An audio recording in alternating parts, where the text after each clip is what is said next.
qananiidhaan kan wal qabate jechuudha. Qorannoo isaatiin kan wal qabate poolisiin har'a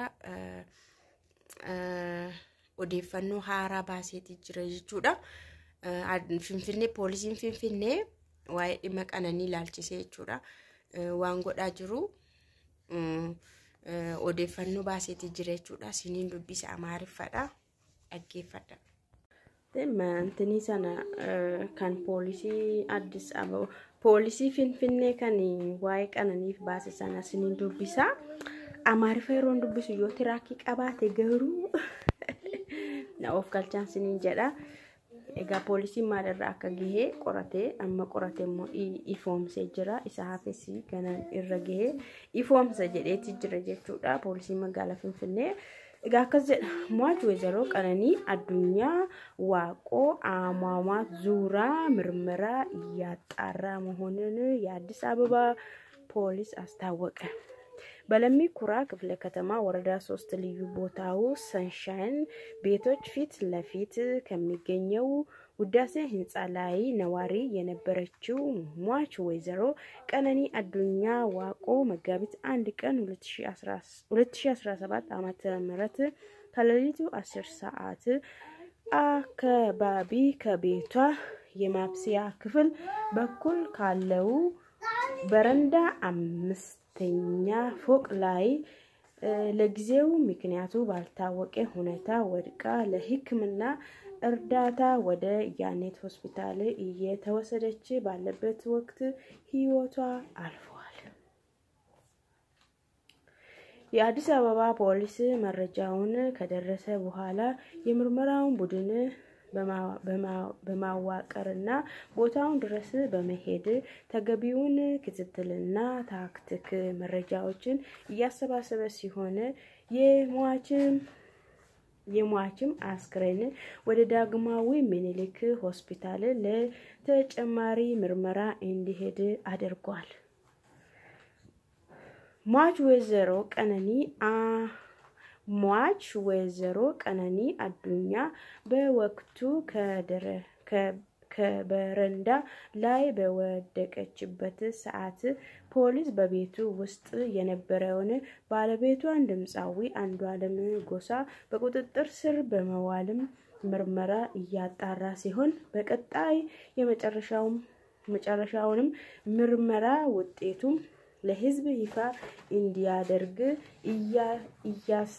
እያስታወቀ በተለያየ ማህበራዊ ድረገጾች ላይ ከፖሊስ የወንጀል ምርመራ ውጤት በፊት የሚናፈሰው መረጃዎችም ተገቢነት የሌላቸው ከመሆኑ ባሻገር የምርመራውን ሂደቱ ላይ የሚያሳድረውን አሉታዊ ተጽዕኖ በመገናዘብ የተለያየ መረጃ የሚያስፋፉ እና የሚያሰራጩ ግለሰቦችን ከድርጊታቸው እንዲቆጠቡ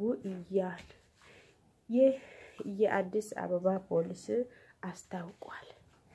እናንተ አካስ ፈካተ የቹዳ ቆረኖኒ ኢማ ቀነኒ እረቲ ፖሊሲ መጋላ ፍንፍኔ ባሴ አካስ ፈካታ ኤጋ ጋራ አፋን ኦሮሞቲ የሮ እስኒtti himu hamma tokko jechuudha. Qananiini kaleessa jechuun guyyaa qananiini gaafa guyyaa tokko bara 2017 karaa nyaanni itti qophaa'u kutaa nyaanni itti qophaa'u irraan barandaarraanii gaamuu shanaffaa irraa sababni isaa waan hin beekamnee fi kan kuftee poolisiinis dhimmi kun erga qaqqabee bakka sana yeroo gahu yaalii jalqabaatii fi yaannet hospitaaliidhaan gaa osoo jiranii boqattee jechuudha. Poolisiinis qorannoo dabalataa fi gara Minilik hospitaalitti ergee isa booda mana keessa kan jiru abbaa manaashi artistii Andu'aalem Gosaa to'achuudhaanii qorannoo akka gaggeessaa jiru himeetii jira jechuudha. Bakki isaan jiraatanii lammii kuraa waradaa 3 bakka jedhamu maqaa addatti immoo safarri isaa Sanshaayinii Gaamoo Hiddaasee irra kan jiraattu jechuudha. Qananiin egaa kanadha waan irra geenye immoo uummataa fi inni ifoomsinaa qorannoo sadhumaa jedhee jira jechuudha. Poolisii magaalaa Finfinnee egaa akkas fakkaata walumaa galattuu waaqayyoo dhugaa ishee haa baasu. Maaliif akka duutee maaltu akka ajjeesee maaltu akka ta'ee hunduma isaayyuu inuma dhageenya dhugaan okateena fun dhageenya jennee abdii qabna. Maatii ishii firoottan ishee hundumaatti akkasuma warreen ishee ajaa'ibsiifatanii dinqisiifatanii hunduma nama hundumaa jechuudha. Jajjabina hawwinaaf kanuma bakka kanuma dhaansiniin jedha. Baay'ee tokko nama gaddisiisa dhugaa dubbachuudhaaf waan dubbatamullee hin qabu. Waaqayyo ishee ajabe ishee haa fayyisu lubbuu ishee jireenya bara baraa haa kennuufi waan jedhu wallaalee dhugaa. Torbaa karaa nyaanni itti qophaa'u kutaa nyaanni itti qophaa'u irraan barandaa irraanii Gaamoo 5ffaa irraa sababni isaa waan hin beekamnee fi kan kuftee poolisiinis dhimmi kun erga isa qaqqabee bakka sana yeroo gahu yaalii jalqabaatii fi yaannet hospitaaliidhaan gahaa osoo jiranii boqatte jechuudha. Poolisiinis qorannoo dabalataa fi gara Minilik hospitaalitti ergee isa booda mana keessa kan jiru abbaa manaa ishii artistii Andu'aalem Gosaa to'achuudhaan qorannoo akka gaggeessaa jiru himeetii jira jechuudha. Bakki isaan jiraatanii Lammii Kuraa waradaa 3 bakka jedhamu maqaa addatti immoo safarri isaa Sanshaayinii Gaamoo Hiddaasee irra kan jiraattu jechuudha.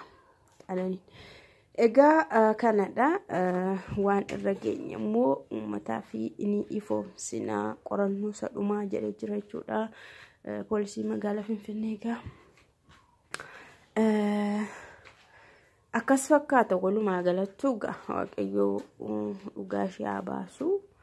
Maaliif akka duutee maaltu akka ajjeesee maaltu akka ta'ee hunduma isaayyuu inuma dhageenya dhugaan okateena fun dhageenya jennee abdii qabna. Maatii ishii firoottan ishee hundumaatti akkasuma warreen ishee ajaa'ibsiifatanii dinqisiifatanii hunduma nama hundumaa jechuudha. Jajjabina hawwinaaf kanuma bakka kanuma dhaansiniin jedha. Baay'ee tokko nama gaddisiisa dhugaa dubbachuudhaaf waan dubbatamullee hin qabu. Waaqayyo ishee ajabe ishee haa fayyisu lubbuu ishee jireenya bara baraa haa kennuufi waan jedhu wallaalee dhugaa.